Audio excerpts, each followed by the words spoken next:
Manchester United legend Gary Neville criticized two players from his former club following their disappointing 1-1 draw against Chelsea in the Premier League. On Sunday, United hosted Chelsea at Old Trafford for the first match under interim manager Ruud van Nistelrooy. Although captain Bruno Fernandes put United ahead with a late penalty, they conceded an equalizer just 5 minutes later from Moises Caicedo, resulting in a draw. After the match, Sky Sports pundit Gary Neville addressed United's performance, specifically calling out two players for their lack of effort during the game. Speaking after the match, he said, "I'm not gonna dig Rashford and Garnacho out, but I am. They are two players who have come through the ranks, and with that comes some credit. The fact you're an academy player, you get a level of buy-in from the fans because of that. There's a level of enthusiasm towards them. But when I watch Saka, Trossard and Martinelli for Arsenal, Silva and Foden for Man City, or I watch players at Liverpool,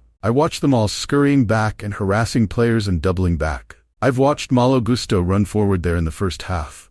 We couldn't believe how much space he got. The first ethics, you've got to work hard. I'm not saying Rashford and Garnacho don't work hard, but they could work harder. I know that." Neville explained that during his time at United, there was an expectation on all players in the team to do their defensive duties, even forwards. And it is clear that Marcus Rashford and Alejandro Garnacho were not prepared to do that on Sunday.